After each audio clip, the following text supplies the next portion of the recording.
welcome to One Too Many. We're the podcast where we pick the worst movies from great franchises, actors, and directors and discuss what went wrong. Today we're doing a bonus episode and we're discussing the best movies of the summer. A top 5 list to be specific. Right. Okay, so go ahead and tell them you only saw a limited amount of movies. Right. We set our scope for the summer movies as May to August. But I've had a busy summer, and it turns out I've only saw 4 movies this whole summer. So my top 5 list is going to be a little short. Okay. But I think Drew has a little fill-in for my 5th movie. Yeah, so since Tyler only has 4 movies, I'll just throw in an honorable mention, dishonorable mention to fill in the gap. Okay, so dishonorable mention number 1, I went to go see Valerian and the City of a Thousand Planets. Tyler, it is horrible. This is the worst movie I've seen, and look pretty good. You have a pretty competent director behind it. The acting can be okay, but every single thing is it's just such a strange movie. And so the trailers made it look like a teenage romance, sort of in the style of Hunger Games, Maze Runner, stuff like that. No, it's nothing like that. It's the weirdest thing. It's about, so Valerian is a bounty hunter, kind of like, imagine like Boba Fett from Star Wars. And you didn't see Suicide Squad, did you? I did not, thankfully. Okay, well, his girlfriend in the movie is Enchantress from Suicide Squad, and she can't act. I think she was like a model before she started getting into all these movies. She is so bad. You can tell there's a very definite skill with an actor if they can act or just in any way just be with a green screen, because you can tell Dane DeHaan is Valerian. So with him, you can kind of tell he's actually had some experience with green screen before, but with her, it's just these dead, vacant eyes just staring off into the distance while she's talking to, characters or, just doing whatever. And then you have, this side story with, Rihanna is, a shape-shifting alien, and she's also a princess, but she's working in, a space brothel, and it is just the weirdest thing you will ever see. So is Rihanna better in this movie or better in Battleship? She talked less in Battleship, so I'm going to say that. Okay, so that's a dishonorable mention. I think in a few years, I think this might gain, a little bit of a cult following, just at how weird it is. I think you throw it on at, 12 to 3 o'clock in the morning. I think you'll get a real kick out of it because it's just so strange. There's something about strange space movies getting cult following, like The Fifth Element and whatnot. Yeah, I think it's the same guy. I think it's Luc Besson or Luc Besson. I think that was the guy who made it. But yeah, it's really, really bad. Avoid. Okay, so you can go ahead and start with your number 4. Well, your dishonorable mention was my number 5, so it should be your number 5. Sure. Okay, so my number 5 is Alien Isolation. Did you see any previews for it or anything? Did you have any interest in seeing it? I saw the previews for it, but Prometheus ruined me from seeing any future Aliens franchise movie. You didn't like Prometheus at all? I did not like Prometheus at all. Okay. Too many. I mean, this is going to be oversaid if I say them, but how characters acted dumb just made me uninterested in the movie. Yeah, a lot of people had a problem with that. I like Prometheus a lot. It's very, you can tell Ridley Scott's behind the camera because it just looks so good. You can at least admit that, right? It was a very well shot movie, and all the scenes, all the surroundings, everything looked great. But visual heavy, but storyline was weak. Yeah, and on top of that, I'll throw in the character interaction is really strange, especially Charlize Theron is. I think half the movie they want you to think she's a robot in it because of just how I don't know, callous and dead-eyed she is, and that kind of carries over to Alien Isolation. It's a really good-looking movie. It's say without ruining the movie because there's a bunch of Prometheus tie-ins. It's half Prometheus, half Alien. So half the movie is we're talking about like creation and all that stuff, and then the next half is just alien. But they land on the planet and they automatically like become infected with these aliens that are growing inside of them. And there's one scene that's really really good. It's really intense and it just escalates from like 0 to 100. So I'd say definitely go see it just for that one scene because I think it makes up for like all the rest of the problems in it. So Alien Isolation number 5. My number 4 movie is Wonder Woman. All right, what'd you like about Wonder Woman? DC finally made a good superhero movie in their movie universe. We talked about this a little bit in our Batman v Superman review. I think it's just leaps and bounds better than Suicide Squad and Batman v Superman, but especially Suicide Squad. Likeable characters, coherent story. Yeah, and like Gal Gadot, I think she's a really good Wonder Woman, and I think she does a really good job, especially comparing her to like Wonder Woman and Batman v Superman. I don't know, I didn't like her that much in it, but then again, you only got like 5 minutes with her. But yeah, I really liked Wonder Woman. Was there any like specific part of Wonder Woman? Part that stands out too much, but there was absolutely nothing wrong with the movie. So like did everything above average. Right. A bunch of people were saying like this is one of the best superhero movies in like recent years. Would you say it's that good, or do you think it's just like compared to the recent DC movies, you would say it's... If you put all the superhero movies ever made together, it'd be in the top 10. Would it be in the top 5? I don't think so, but I think it would be in the top 10. Yeah. And I think another thing that helps out the movie a lot is her chemistry with Chris Pine is really good. He's a really strong character in it when I really thought they were just going to make him like a throwaway. So I really like Chris Pine. He's really growing on me the past couple of years. The humor was on point for an action movie. Yeah, it was really good. And what did you think of the special effects? Did you like the kind of slow-mo Zack Snyder isms that they're kind of still incorporating in it? I think it worked well. It wasn't the most amazing special effects in the movie, but I think they used everything pretty appropriately and made for exciting fight scenes with showed off Wonder Woman's strength and battle style pretty well. Yeah, I think it's kind of like the special effects got better as it went along, because I thought when they were on the island at the very beginning, it was a little cheesy because they're still doing the like speed up slow mo thing. But I think as soon as she like gets into the real world and she's doing like the World War I battle scenes, I think it looked really really good. Yeah, I think the thing that stand out for me, you mentioned earlier, would be the charging the trench scene was probably the highlight. Yeah, that was a really good scene. I'm trying to remember. Do you have anything else you want to say about it? I don't really have anything else to add for that one. All right, so my next one, my number 4, is War for the Planet of the Apes. Do you have that on your list too? I have that on my list. I won't say what it is just yet, but I enjoy that movie. Yeah, I liked it a lot. I think Andy Serkis, I feel so bad for him because I think he's really deserving of an Oscar at this point. But there's some weird thing in Hollywood where they don't want to nominate a person for like a motion capture performance just yet. I remember I read like an article a few years back where like other actors feel like threatened by it because they think this is the new wave of acting or something like that. It was really weird.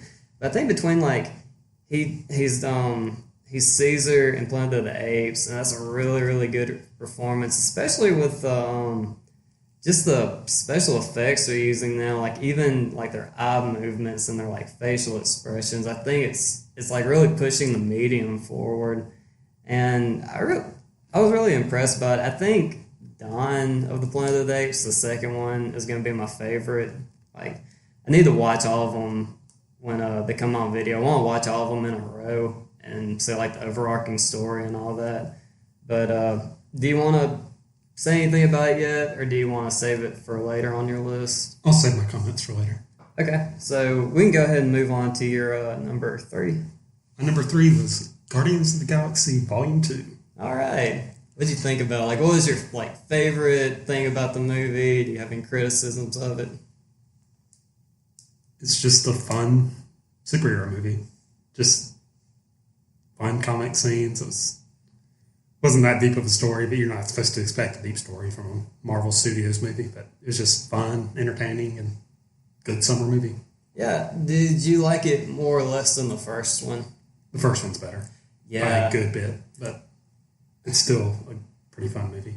I would say that too. What do you think the thing is that holds it back from being as good as the first one? The humor didn't quite as land as well in this one, and the songs weren't recognizable. But going back to the humor, it seemed like there were a lot more jokes for 8-year-olds because there was a lot of poop jokes and whatnot, and I think that held it back a lot, in my opinion. Yeah, I had a problem with the humor too. I thought it landed a lot of the time, but I think it was trying to be like. I think with Guardians of the Galaxy, the first one, I think they went into it like we're just gonna throw it at the wall and see if it sticks, kind of thing. So I think when they went back and did it the second time, they were like, okay, what's the most like Guardians of the Galaxy joke we can make right now? Like, what can we do though? Like, it's kind of like fan servicey in a way. I kind of found that a little, not annoying, but just a little distracting because I was trying. It was one of those things where you're watching a movie and you're trying to think like, okay, what were the creators thinking when they wanted to do this thing, they wanted to do this thing, they wanted to make this joke. So I thought that was a little. I think that held the movie back a little bit. And another thing I thought held the movie back was, did you feel anything about the storyline? Did you like it, or did it move you in any way? Michael Rooker as Yondu, I enjoyed everything with him.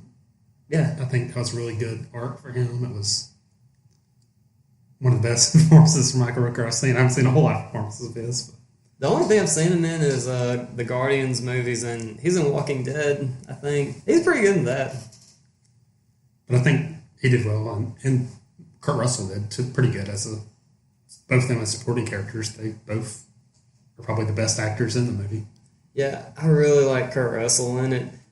I think he's like the best thing about the movie. I really liked his interaction with Chris Pratt's character. I think my big problem with Guardians is I really did like this movie. I know it's like coming across that I didn't like it that much, but I think it just kind of felt like if you put like in say Guardians 2 as like a series, I think it kind of felt like an episode. Like nothing really progressed or anything for me. It was kind of like half of it's hanging out with Kurt Russell for an hour, which is an hour well spent, but at the same time, I just didn't think it was like pushing anything forward. Did you feel that? Or? I think that's what they were going for, so I'm not going to hold them too far back on that. Mm-hmm. Yeah, it could have been a little more epic.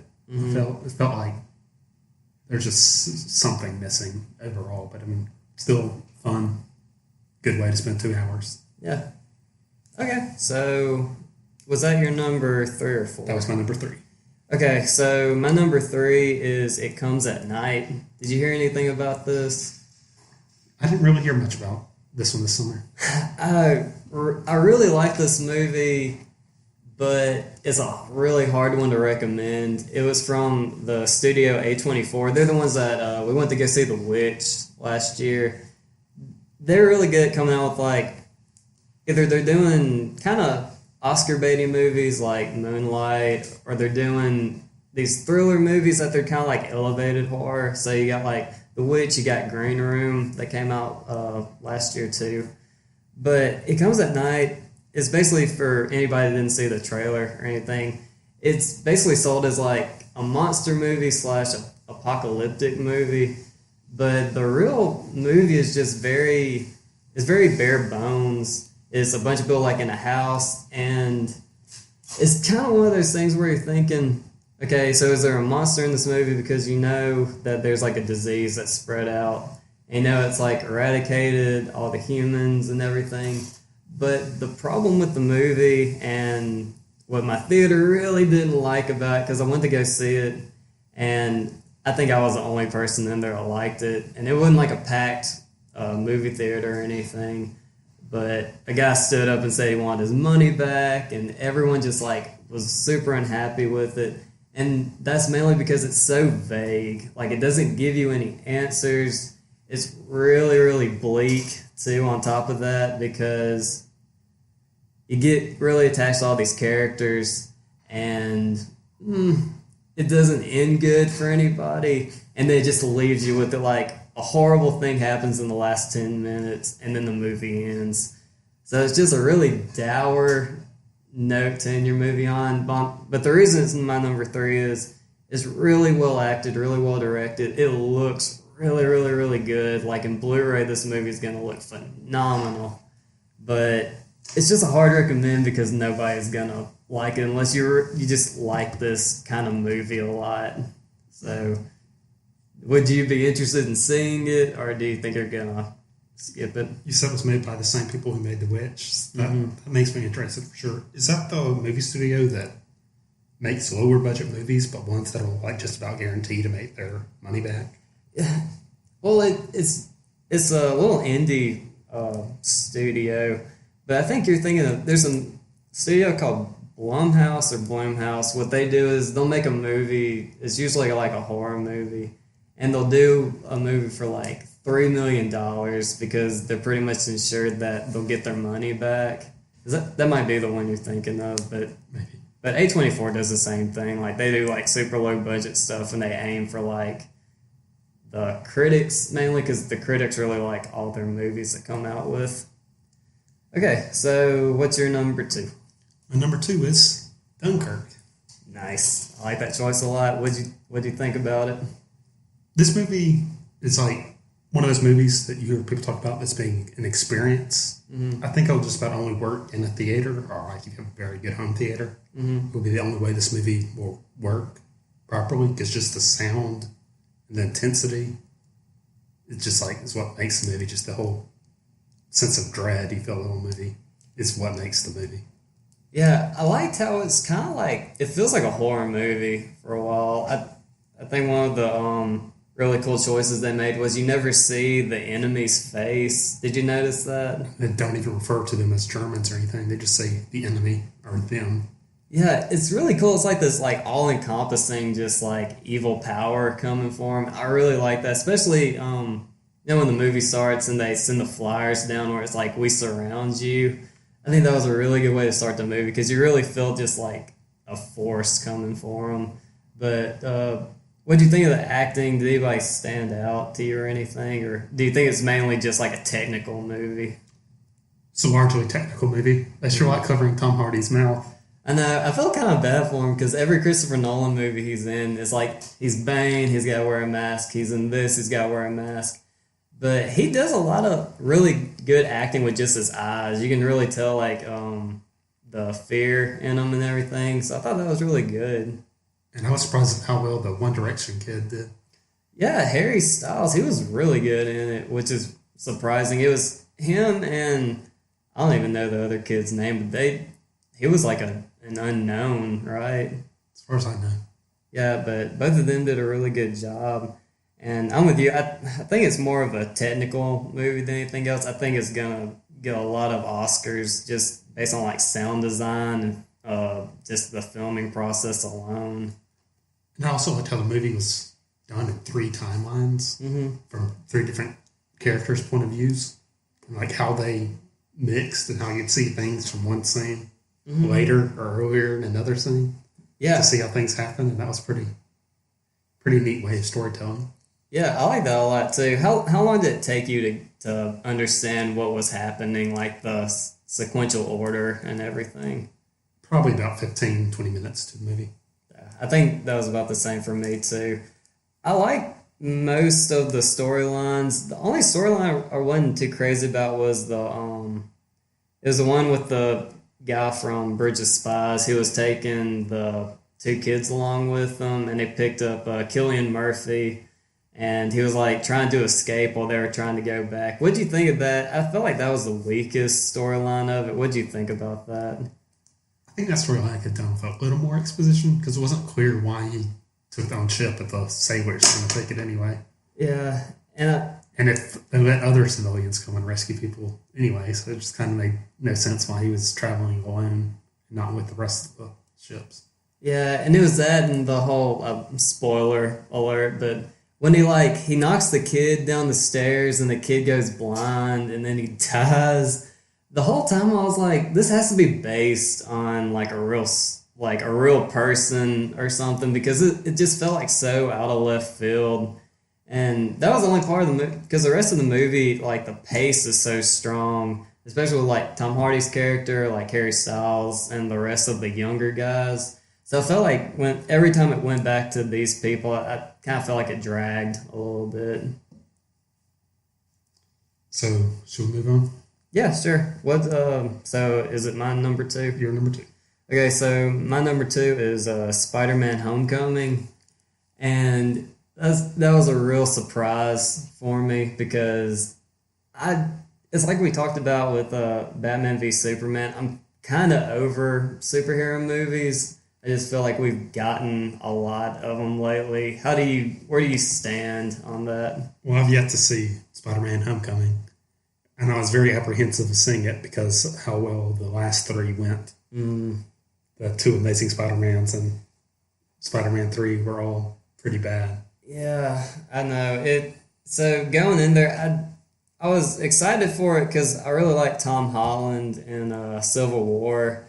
So I was kind of thinking, well, maybe if they can just bring that kind of energy to this movie, and I heard it was like a smaller movie too. So going in, I kind of kept those things in mind, and I loved it. I think Tom Holland is so good as Spider Man, and I think they do a really good job of in Spider Man 2, where it's a lot of just he's trying to be Spider Man, but real life keeps like coming in and just like pretty much just bringing him down the whole time. They do a lot of that with this Spider Man, but it's more like high school, just like growing up kind of problems. Like he wants to take a girl to a dance, but he's got to fight the bad guy at the end. And speaking of the bad guy, Michael Keaton is the Vulture. And finally, besides Loki from Thor, Marvel finally offers a really, really good bad guy. He's likable, and you understand why he's a supervillain, but he's also like really menacing, especially near the end when he finds out who Spider-Man is and everything. And they have like a really good, just it's kind of just a low stakes thing. Like he's just kind of he likes to steal things, and that's it. Like there's no like end of the world. There's no they're gonna have to like shoot a blue laser up into the sky like Suicide Squad, Man of Steel, Transformers, like all these big budget action movies. And it's just a real contained story.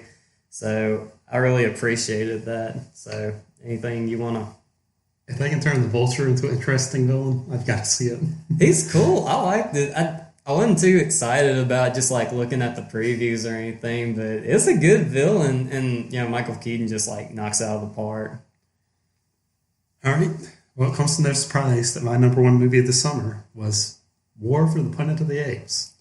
Okay, we talked a little bit about it. What did you like about this movie? What makes it your number one of the summer? Well, this movie surprised me because I didn't enjoy the first reboot of Planet of the Apes, and I didn't see the second one. So I just went to this one because you were going to it, and I was blown away by how much I liked it. They did a good job of recapping what happened in previous movies in the first 2 seconds of the movie. They recapped just about everything. And just the performance of Woody Harrelson. Yeah, I really enjoyed Woody Harrelson in this movie. He's a pretty underrated actor, I think. Yeah, he's great. Every time he shows up in a movie, I'm so happy to see him. Especially after. Did you ever watch the True Detective, the season 1? I've seriously underwatched stuff in the past 5 years. Oh man, you have to see that. It's so good. And ever since that, like he's always kind of been on my radar because he pops up and stuff I like. But ever since I saw him and Matthew McConaughey in there, just anything they show up in, I'm really interested to see what they're gonna do. He was great in this. Like they focus a lot on the apes, so all the human stuff is very minimal. So he really didn't have like compared to Andy Serkis playing the apes and all the other apes. He really didn't have a whole lot of time to become like a really menacing character. But in the time he had, he did a really, really good job. Did you notice the like nods to other classic movies or anything in this? The only classic Planet of the Apes movie I've ever seen is the original. So, Mm-hmm. and it's been a long time since that, so I didn't notice any specific references. Yeah, the But definitely explaining how the humans lose their voice was a good option to go. yeah, I like that. I like that part of the story. I was the only thing that kind of bummed me out that was I've been looking forward to with the rest of these movies ever since the first one.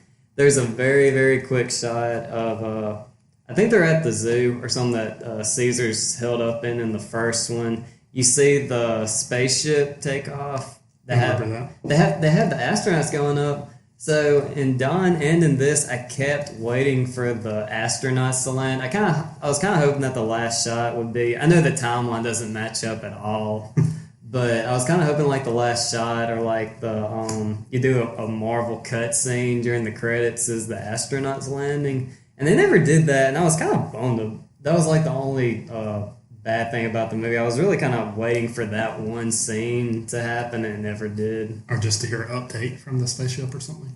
Yeah, just something like that. But other than that, I thought the movie was really good. I think my only big problem with the movie is I feel like it lags in the second half when they're in the war camp. Did you feel it lag at all or anything? I enjoyed how it kind of got slower. Mm-hmm. Kind of. My only real complaint about the movie is how easily all the army soldiers were finished off at the end. With just the avalanche. Yeah. Just kind of from nowhere. Yeah. It's like a convenient way for the apes just to get stronger because the enemies get weaker. It was just a little too convenient. Yeah. I'm like, yeah, I was kind of wondering how they're. Because you keep hearing the whole movie that you have this other army moving in to take Woody Harrelson and his army out. So I was like, I wonder how they're going to finish this off because they only had like 10 minutes left. Like everything was concluding. And then you saw like the huge army pull up and then this avalanche just knocks them out. So I understand when you say that's like a little frustrating to you. One more compliment besides going back to motion capture, which I didn't really talk about. Yeah, the motion capture and special effects with that were amazing. Mm-hmm. Another good character was a Bad Ape. Yeah. That gave some much needed levity to the movie. It's a comic relief character, but he still kind of won everyone's hearts in that movie. Yeah, it's weird. I was telling my brother this. It's so weird that these movies work, and especially because we went to go see this on like a Sunday afternoon, and the theater was pretty packed. And it's just so weird that these weird little movies, they draw so many people in, and they take themselves so seriously. Like in the second one, it's a chimp riding a horse and he's shooting machine guns up in the air. And they play it straight. Like it's so weird that like this weird little like Twilight Zone idea. Because I think the guy who wrote the original script, I think he wrote like Twilight Zone episodes. So it's weird that this one idea is just, it carried over from like the 60s and now we're still enjoying it. It's just bizarre that any of this actually works. Well, we on this podcast love our reboots.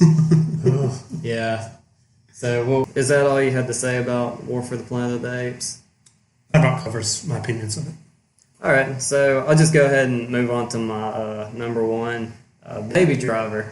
Did you hear anything about this? Did you see any previews for it?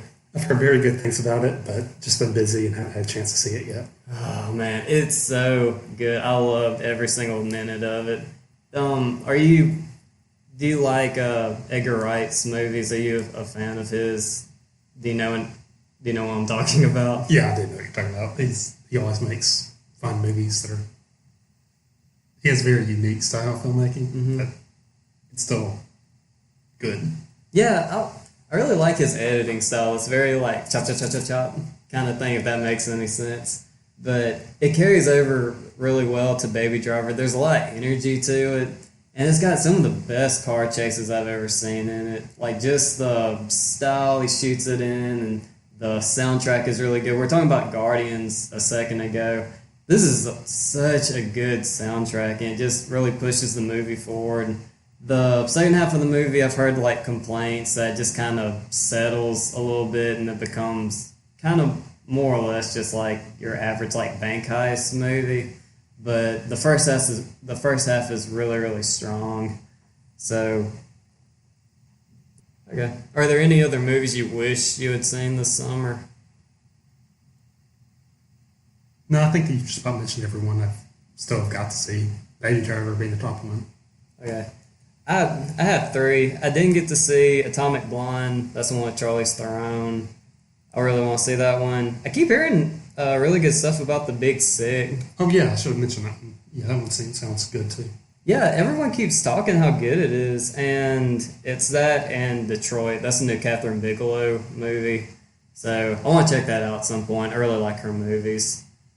Okay, so thank you guys so much for listening to our bonus episode. Just make sure you follow us on Twitter and subscribe to our channel on YouTube. We could really use it. So thank you guys so much for listening.